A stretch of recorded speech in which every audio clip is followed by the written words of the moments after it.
A black janitor answered a call in German in front of a billionaire. The next day, she was fired. The fluorescent lights buzzed overhead as Monica Blake pushed her cleaning cart down the empty corridor of the Hallberg Tower. It was 7:30 p.m., too early for her usual night shift, but she'd agreed to cover for a sick colleague. The executives and their assistants were mostly gone by now, leaving behind the faint scent of expensive cologne and the echo of her squeaking wheels against marble floors. At 32, Monica was used to being invisible. She'd refined the art of slipping in and out of rooms without disturbing the important people, the ones whose names appeared on plaques and reserved parking spots. She knew which executives left their coffee mugs upside down, considerate, which ones tossed crumpled papers beside the trash can rather than in it, inconsiderate, and which ones actually bothered to learn her name, rare. Tonight she hummed softly to herself as she moved from office to office, a German lullaby her grandmother had taught her, the melody rising and falling like gentle waves. Languages had always been her refuge, her secret garden. She'd majored in linguistics at Georgetown, graduating with honors and dreams of working for the UN or the State Department. But life had other plans. First came her mother's illness, aggressive pancreatic cancer that required Monica to move back home to care for her. Then, the medical bills that drained her savings. By the time her mother passed, Monica's prestigious degree had grown dusty, her connections had faded, and the economy had crashed. She found herself taking temporary jobs that somehow became permanent: cashier, call center representative, and finally, janitor at Hallberg Tower. At least the benefits are decent, she often told herself while scrubbing bathroom tiles or emptying trash cans of discarded memos announcing record profits. Sometimes, she whispered translations of those memos into French, Spanish, or Japanese, just to keep her mind sharp, to remember who she had once hoped to become. Monica turned the corner toward the VIP floor, the 47th, where she rarely worked. This was where the visiting executives and high-profile clients were entertained, where the furniture cost more than her annual salary. She needed to vacuum the conference rooms before tomorrow's board meeting. As she approached the largest conference room, she noticed the door was slightly ajar. Inside, a man in an expensive charcoal suit stood with his back to her, speaking rapidly into his phone in German. Nein, das kann nicht bis morgen warten. Wir brauchen die Unterlagen sofort, he said, his tone frustrated but controlled. No, that cannot wait until tomorrow. We need the documents immediately. Monica slowed her cart, not wanting to interrupt.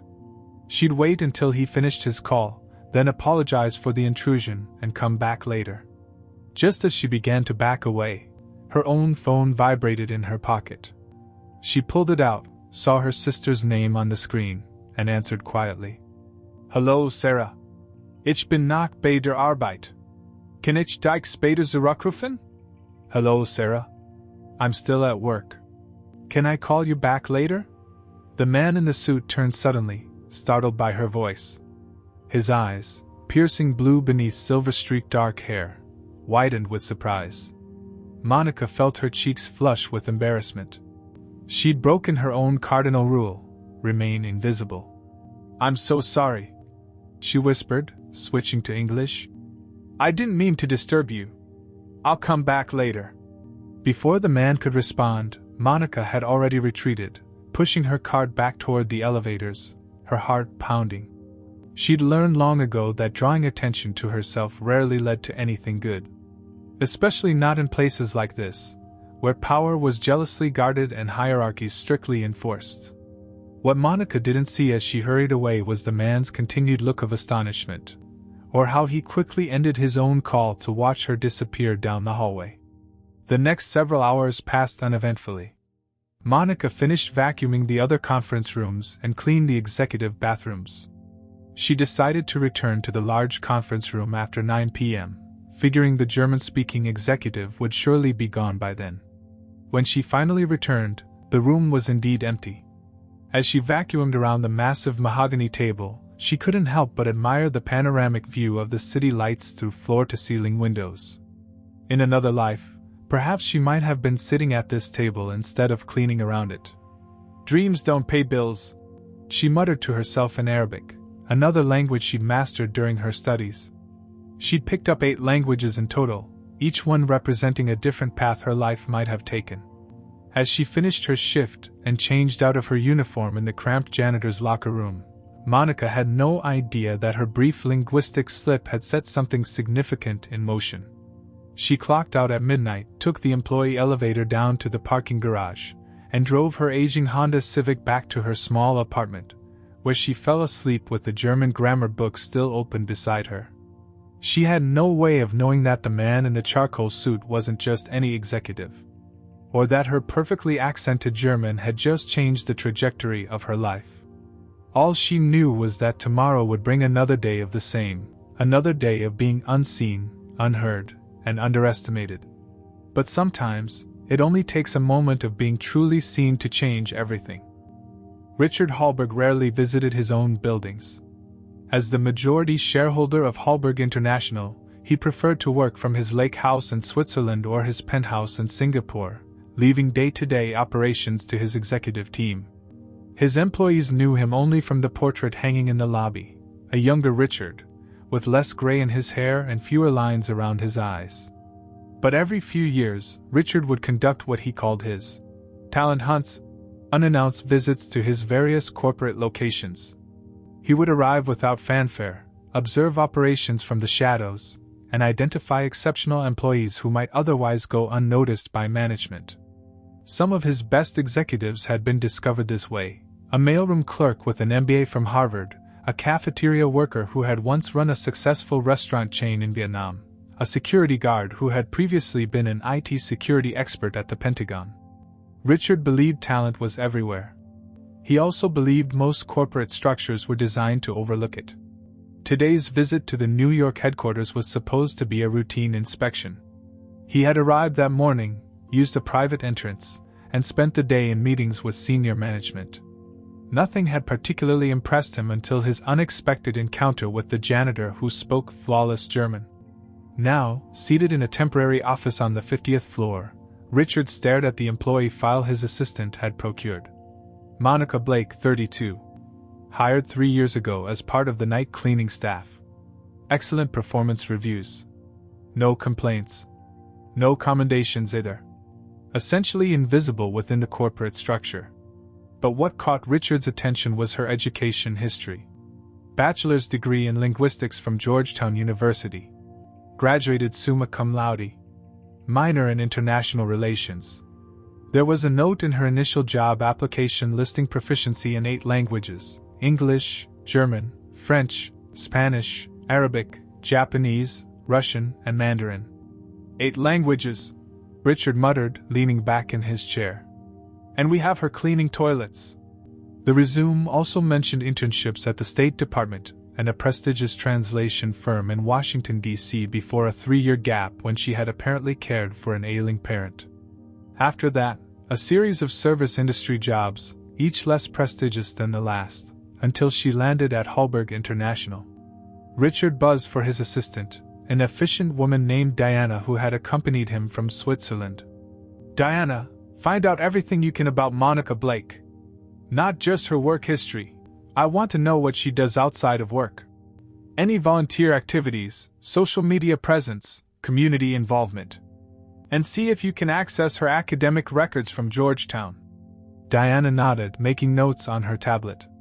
"How detailed would you like this to be, sir?" "Very," Richard replied. "I want to know why someone with her qualifications is pushing a cleaning cart. And I want to meet with her tomorrow. Arrange it, but don't tell her who I am yet." After Diana left, Richard turned to look out at the New York skyline. The encounter had awakened something in him, a memory of his own beginnings. Born to German immigrants in Chicago, he had grown up watching his parents work multiple jobs, their education and talents wasted because of language barriers and lack of connections. It had taken him decades to build Hallberg International, and he had always promised himself that his company would be different, that talent would be recognized regardless of background or circumstance. Yet here was Monica Blake, evidence that his company had failed in that mission. His phone rang, his CFO calling from London with what would normally be considered an urgent matter.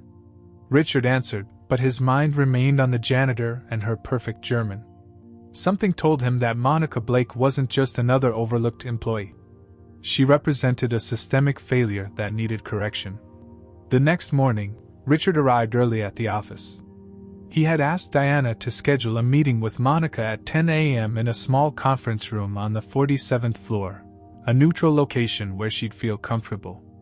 Diana had arranged it under the pretense of discussing possible translation work for international clients. At 9:30, Richard's phone buzzed with a text from Diana. Problem. Monica Blake was terminated this morning. Richard stared at the message in disbelief.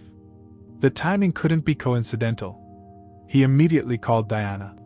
What happened? He demanded. According to HR, she was fired for unauthorized use of executive facilities. The operations manager, Stanley Griggs, filed the complaint personally. Richard felt a surge of anger.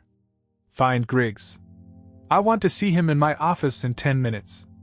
And find out where Monica lives. If she's been fired, I need to reach her before she finds another job. He ended the call and walked to the window, his jaw clenched. In all his years of business, Richard had developed an instinct for office drama. Someone had seen him notice Monica. Someone had felt threatened. And now, someone was going to regret it. Stanley Griggs had perfected his strut over 16 years at Hallberg International. At 53, he wasn't just the operations manager, he was the self-appointed gatekeeper of the corporate hierarchy. His office, strategically positioned near the executive floor, gave him oversight of everyone who came and went. That included the cleaning staff, the security team, and the maintenance crew, all the invisible people who kept the building running while the important people made the decisions. Stanley took particular pleasure in reminding these workers of their place. The ID badge checks, the strict break time enforcement, the occasional, random, locker inspection, all performed with the smug satisfaction of a man who believed he had earned his authority through merit rather than inherited it through privilege. In reality, Stanley had been promoted to operations manager after a corporate reshuffling had eliminated 3 middle management positions. He'd simply been the last man standing, a fact he'd worked hard to obscure beneath an air of indispensability. Yesterday, he'd been conducting his usual afternoon patrol of the building when he noticed something unusual. Richard Hallberg himself, walking the halls of the New York headquarters. Stanley had recognized him immediately from the portrait in the lobby, though the real-life version had more gray hair and carried himself with a quiet confidence rather than the staged power pose of the painting. Stanley had been about to introduce himself, to offer his services as a guide, to demonstrate his intimate knowledge of operations, when something even more unusual happened. Hallberg had stopped, turned, and shown genuine interest in a conversation with a janitor. Not just any janitor, but Monica Blake, the quiet one who always seemed to be reading books during her breaks instead of socializing with the other cleaning staff. Stanley had watched from around the corner as Hallberg's expression transformed from surprise to something that looked disturbingly like respect. And when Hallberg later asked his assistant to pull Monica's employee file, Stanley had overheard enough to set alarm bells ringing in his head. That night, Stanley could barely sleep. His mind raced with paranoid scenarios. What had Monica said to impress Hallberg? Was she reporting problems with operations? Had she somehow bypassed the chain of command to lodge complaints about management? Or worse, was she some kind of corporate spy, planted to evaluate mid-level managers like himself? By morning, Stanley had convinced himself that Monica posed an existential threat to his position. In his twisted logic, there was only one solution: she had to go before she could undermine him. At 7 a.m., he was waiting when Monica arrived for her morning shift. He intercepted her in the employee entrance, a folder clutched in his sweaty hand. "Ms. Blake," he said, his voice carrying a false note of regret that wouldn't have fooled anyone. "I need to speak with you in my office." Monica followed him, confusion evident on her face. She'd done nothing wrong, had never done anything wrong in her 3 years of employment. Yet something in Stanley's demeanor told her this wasn't going to be a pleasant conversation. Inside his office, Stanley didn't offer her a seat. Instead, He opened the folder and laid out 3 security camera printouts on his desk. "Would you care to explain these?" he asked, pointing to grainy images that showed Monica entering the executive bathroom on the 47th floor. Monica looked at the photos, then back at Stanley. "I was cleaning it," she said simply. "It's part of my assignment when I cover the day shift." Stanley shook his head, his thin lips pressed into a triumphant line. "According to the schedule, the executive bathrooms are to be cleaned between 10 p.m. and midnight. You entered at 7:45 p.m. That's unauthorized use of executive facilities.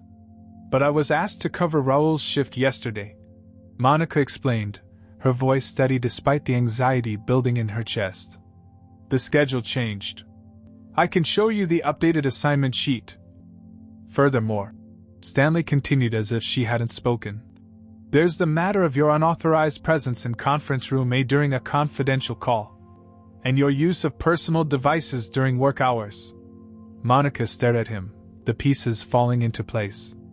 This was about yesterday, about the German-speaking executive she'd encountered, about answering her sister's call. "That was my sister calling.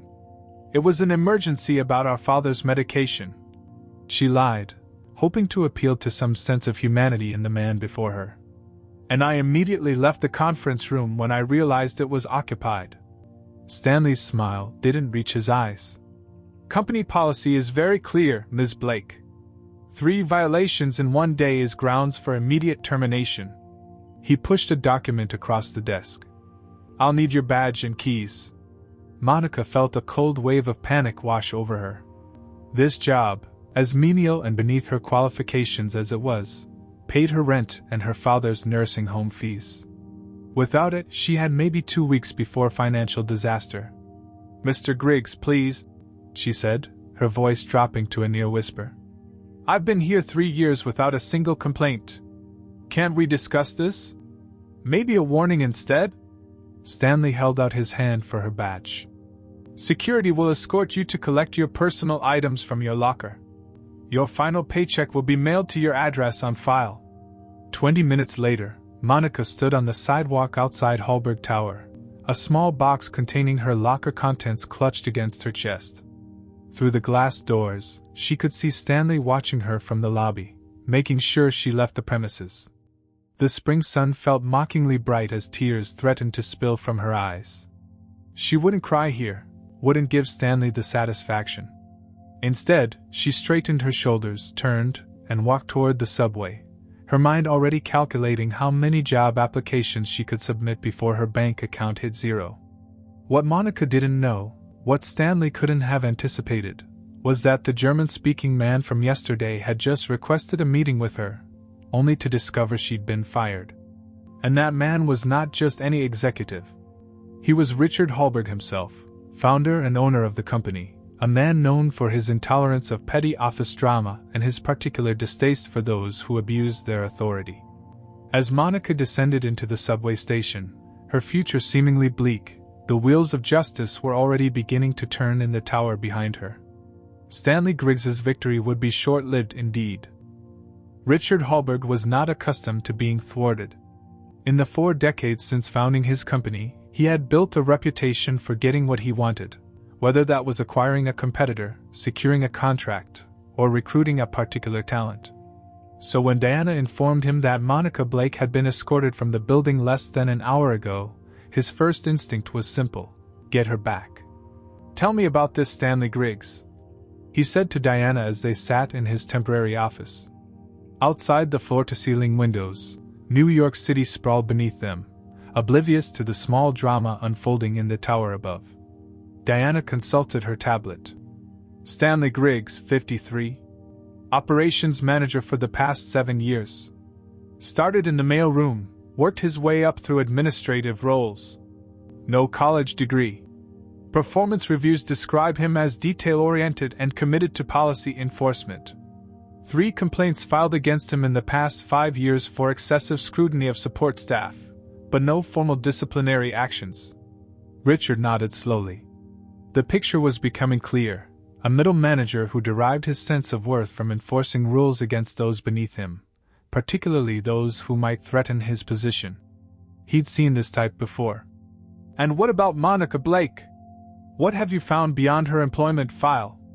Diana swiped to a different screen. "Her academic record is impressive. Full scholarship to Georgetown. Graduated in the top 2% of her class. Fluent in 8 languages, as her file indicated, but there's more. She did volunteer translation work for a refugee assistance program in DC for 4 years. Still does pro bono translation for a community health clinic in Queens on weekends. She translated their entire patient education library into 6 languages." Richard's eyebrows rose. "While working night shifts as a janitor?" "Yes. And there's more," Diana continued. "Her mother died of pancreatic cancer 6 years ago. That's when Monica left DC to return to New York. Medical bills wiped out the family savings. Her father developed early-onset dementia 2 years later and now lives in a nursing home. Monica covers half the costs. Her sister covers the other half. Between the nursing home payments and her student loans, she's barely staying afloat financially." Richard stood and walked to the window, hands clasped behind his back. "So we have a Georgetown graduate, fluent in 8 languages, who spends her weekends doing volunteer translation work, supporting her ill father, and somehow ended up cleaning our offices at night." He turned back to Diana.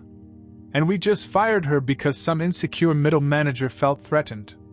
"That appears to be the case," Diana confirmed. Richard's expression hardened. "Get me Stanley Griggs. Now. And find Monica Blake's address and phone number.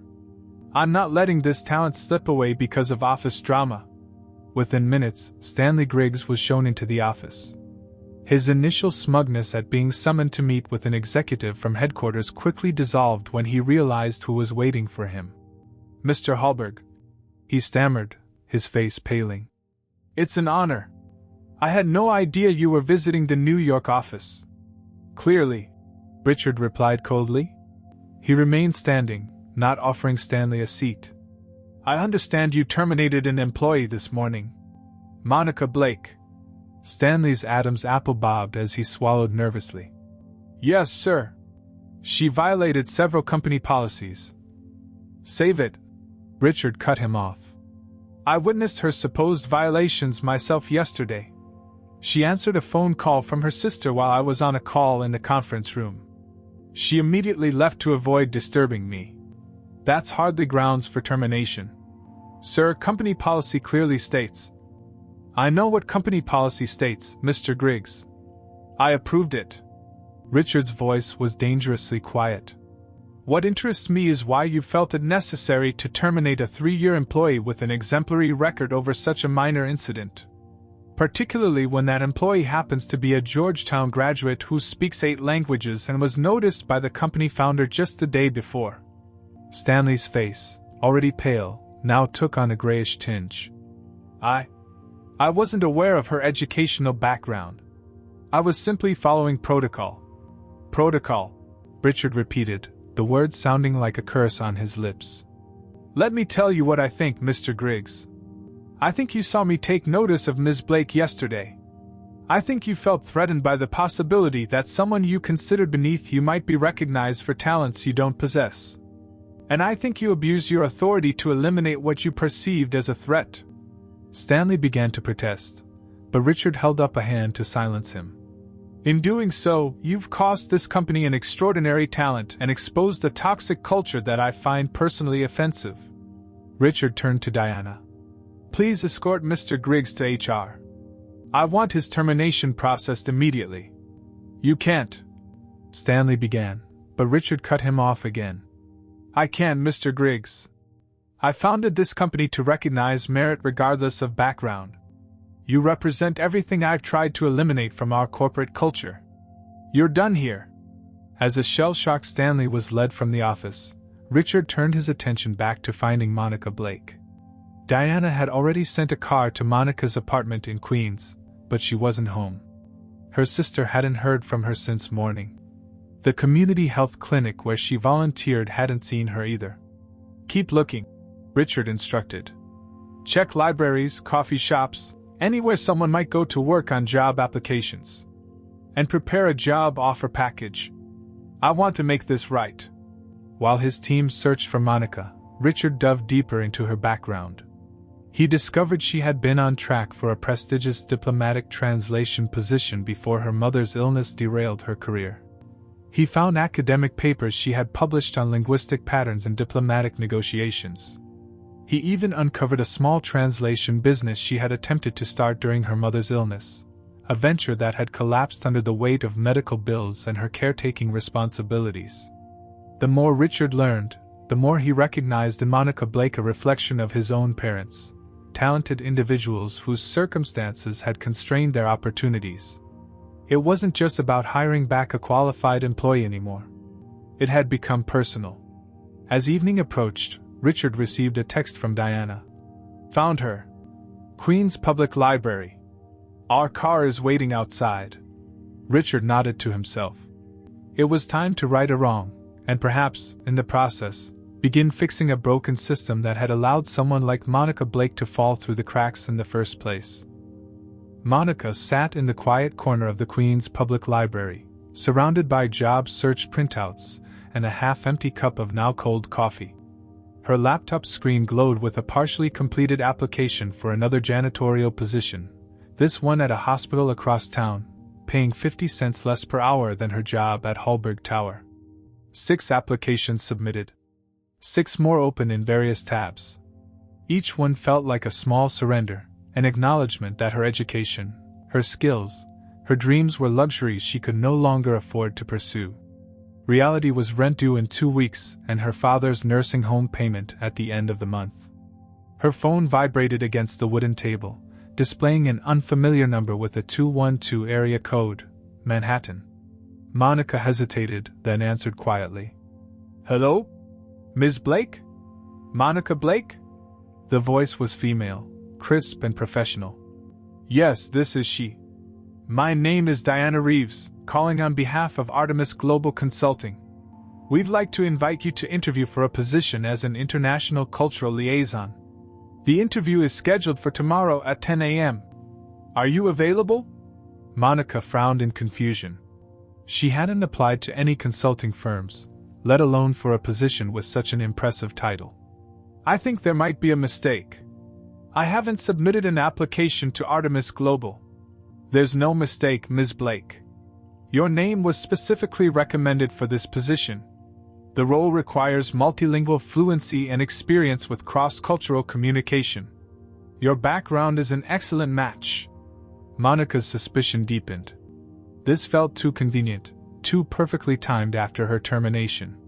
"May I ask who recommended me?" There was a slight pause on the line. "I'm afraid I'm not at liberty to say. But I can assure you this is a legitimate opportunity. The starting salary is $120,000 annually, with comprehensive benefits and flexible working arrangements." The figure made Monica gasp audibly. It was nearly 4 times what she had been making as a janitor. "The interview will be held at 1180 6th Avenue, 45th floor," Diana continued. "Should I confirm your attendance?" Monica hesitated only a moment longer. Even if this was somehow a mistake or a cruel joke, she had nothing to lose by showing up. "Yes, I'll be there." "Excellent. Please bring your identification and copies of any language proficiency certifications you may have. Business attire is recommended. Do you have any questions?" Monica had dozens, but she settled for the most pressing. "What exactly would this role entail?" "All details will be discussed during the interview tomorrow.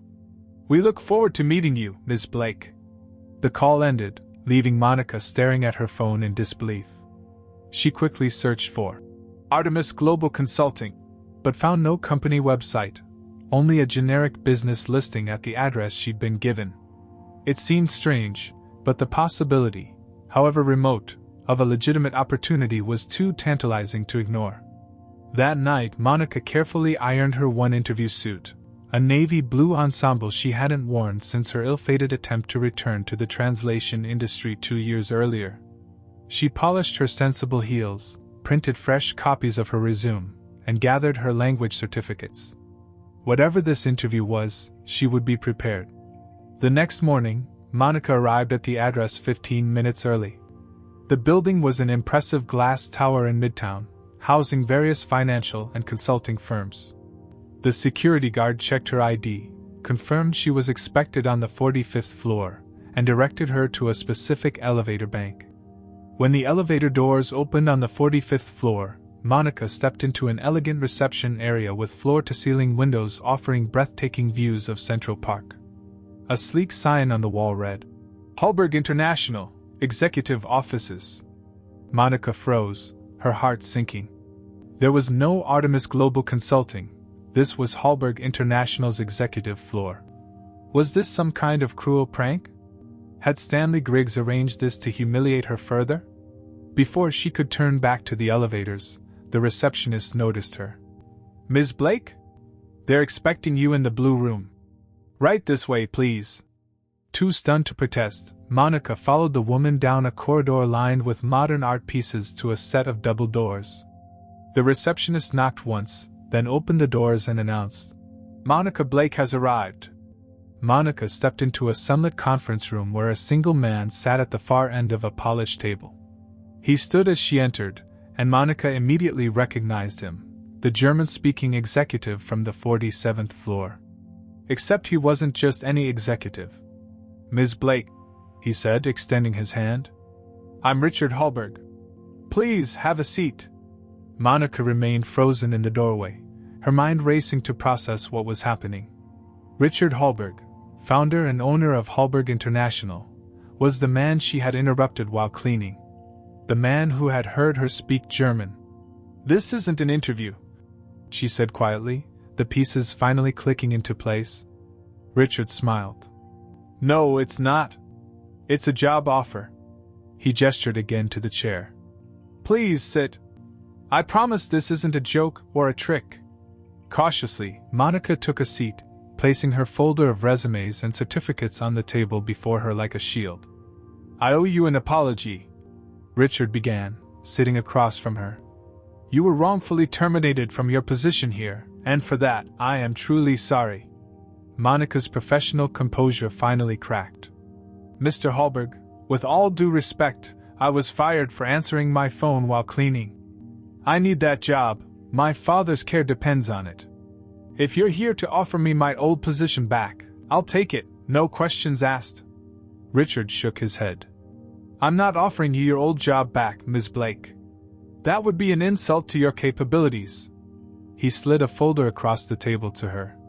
Monica opened it hesitantly and found herself looking at an employment contract.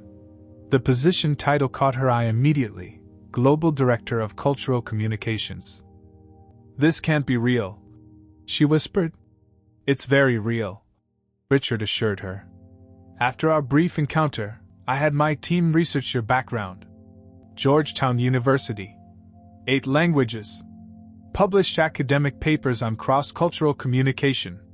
Years of volunteer translation work. You're exactly the kind of talent this company needs, and the kind we've been overlooking." Monica skimmed the contract, her eyes widening at the details. A salary of $250,000 annually, more than double what Diana had mentioned on the phone, a signing bonus, relocation assistance, and a comprehensive benefits package. It was beyond anything she could have imagined. "Why?" she asked simply, looking up at Richard. "Why would you do this?" Richard's expression turned reflective. "My parents were German immigrants who cleaned office buildings in Chicago. My mother spoke 5 languages but spent her life mopping floors because her education wasn't recognized in America. I founded this company with a promise that talent would be recognized regardless of background." He met her gaze directly. "Somewhere along the way, we failed to live up to that promise. Your situation made me realize how far we've strayed from our core values." Monica closed the folder, still unable to fully process the opportunity before her. "And what exactly would I be doing as Global Director of Cultural Communications? You would oversee all multilingual communications across our international offices.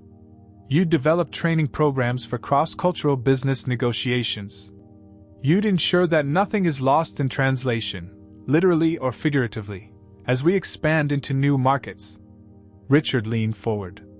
In short, you'd use the skills you've spent your life developing rather than hiding them while pushing a cleaning cart. The reality of the situation finally hit Monica. This wasn't charity or pity, this was recognition. For the first time in years, someone had seen her true value. "What happened to Stanley Griggs?" she asked suddenly. A small smile touched Richard's lips. "Mr. Griggs no longer works for Hallberg International." Monica nodded, absorbing this information. Then, with steady hands, she opened the folder again and studied the contract more carefully. It was legitimate. It was real. It was a second chance she had stopped believing would ever come. "When would you want me to start?" she asked, her voice stronger now. "How about right now?" Richard suggested. "There's someone I'd like you to meet, our VP of International Operations. He's calling from Tokyo in 10 minutes, and I think you'd make quite an impression." Monica looked down at her interview suit, the one she'd so carefully pressed for this occasion, and then back at Richard Hallberg. Slowly, a smile spread across her face. "Ich bin bereit," she said. "I am ready." Richard grinned. "Dann lassen Sie uns beginnen." "Then let's begin." The following Monday morning, Hallberg Tower buzzed with speculation. Over the weekend, an all-staff email had announced Stanley Griggs's departure, and a special executive floor meeting to introduce a new leadership team member. Such announcements weren't unusual in a company this size, but the timing and the vagueness had sparked endless gossip. In the executive conference room, the same one where Monica had answered her phone in German less than a week earlier, 24 senior managers and directors sat around the massive table, checking their watches and speculating in hushed tones about the upcoming announcement. At precisely 9 a.m., the doors opened. Richard Hallberg entered, followed by a woman whom several people vaguely recognized but couldn't quite place. She was dressed in an impeccably tailored charcoal suit, her natural hair styled in a professional updo, her posture radiating quiet confidence. It took several moments before recognition dawned on a few faces. The janitor from the night shift. "Good morning," Richard began, taking his place at the head of the table. "Thank you all for adjusting your schedules for this meeting. I'd like to introduce Monica Blake, our new Global Director of Cultural Communications." A stunned silence fell over the room. Several executives exchanged confused glances. One older man in an expensive suit leaned over to whisper to his neighbor, not quite quietly enough. "Isn't she from the cleaning staff?" Richard continued as if he hadn't heard. "Monica comes to this position with exceptional qualifications, a linguistics degree from Georgetown, fluency in 8 languages, and published research on cross-cultural business communications. She will be overseeing all international communications and cultural training programs for our offices worldwide." Monica stepped forward, her gaze sweeping across the room with newfound authority. "Thank you, Mr. Hallberg. I'm looking forward to working with each of you in this new capacity." She paused, allowing the reality of the situation to sink in. These were the same executives who had walked past her for years without a glance, who had left coffee cups for her to collect, who had treated her as part of the furniture rather than a human being with value and potential. "I'd like to say a few words about my vision for this role," Monica continued. Then, without breaking stride, she switched to flawless French. "Notre entreprise perdón un marque veritablement mondial." She transitioned to Spanish. "Nuestra capacidad para comunicarnos eficazmente a través de las barreras culturales determinará nuestro éxito futuro." Then to Mandarin. To Japanese. And finally, returning to English. "Our goal must be not merely to be international, but truly global in our outlook and operations." The room had gone from stunned silence to open amazement. Even those who had initially seemed skeptical were now sitting up straighter, their expressions a mix of shock and newfound respect. In the back of the room sat Diane Matthews, the HR director who had processed Monica's termination paperwork just days earlier. Her face had drained of color as she frantically flipped through papers, no doubt searching for a copy of the termination notice she had rubber-stamped without question. "As you can see," Richard continued, placing a hand on Monica's shoulder, "Ms. Blake brings extraordinary talent to our leadership team. Talent that was always here, right under our noses, but that we failed to recognize because of where we expected to find it. He turned to address the entire room, his voice hardening. This failure reflects a systemic blindness in our corporate culture, one that I intend to correct immediately. Starting today, we are launching a company-wide talent reassessment initiative.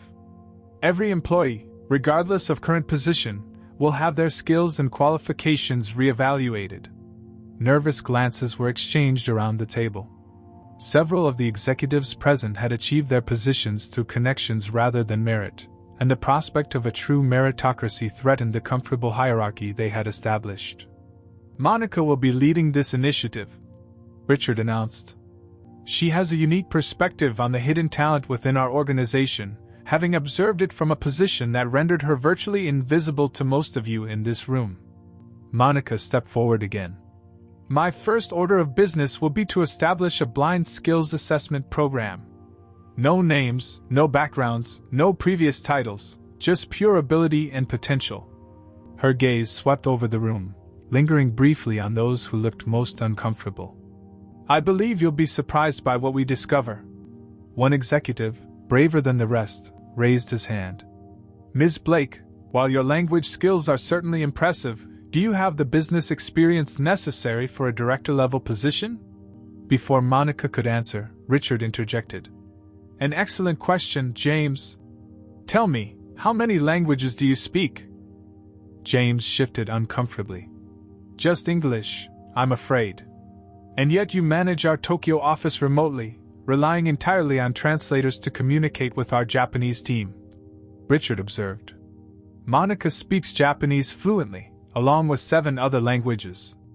As for business experience, she ran her own translation company while simultaneously caring for a terminally ill parent. I'd say her qualifications are more than adequate. The challenge effectively silenced, Richard proceeded to outline the specifics of Monica's role and the changes coming to Hallberg International. Throughout it all, Monica stood tall, her presence commanding the respect that had been denied her for so long.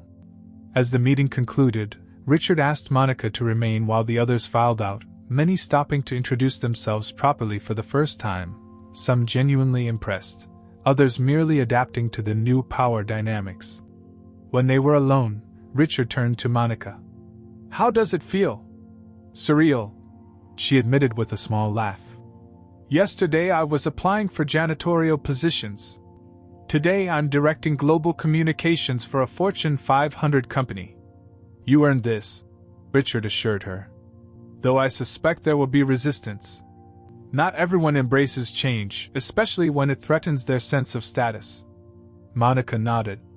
I noticed. But I've spent years being underestimated, Mr. Hallberg. I'm not afraid of a challenge. Call me Richard. We're colleagues now. As they walked toward Monica's new office, a corner suite with views of the city, they passed the janitor's closet where she had stored her cleaning supplies just days before. Monica paused, looking at the small, windowless space that had been her domain.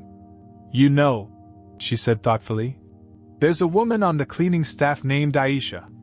She has a master's degree in computer science from Nigeria that isn't recognized here. And Jorge from the maintenance team? He was an architectural engineer in Colombia.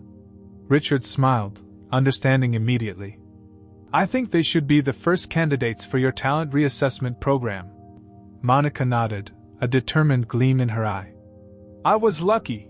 You happened to hear me speak German at exactly the right moment. But luck shouldn't be the deciding factor in whether someone's talents are recognized. As they continued down the hallway, heads turned and whispers followed.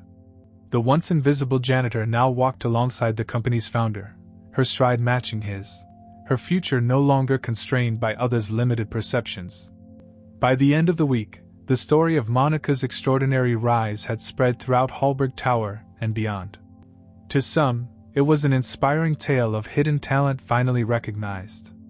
To others, it was a cautionary lesson about the danger of judging capability by title or appearance. And to those who had built careers on connections rather than merit, it was nothing short of a seismic shift, a shockwave that threatened to topple the carefully constructed hierarchies they had long taken for granted. For Monica Blake, It was simply the beginning of a new chapter, one where she would use her position to ensure that no other talented individual would be overlooked because of where they came from or what job they held. The invisible would become visible. The overlooked would be seen. And true merit would finally be recognized, regardless of its packaging.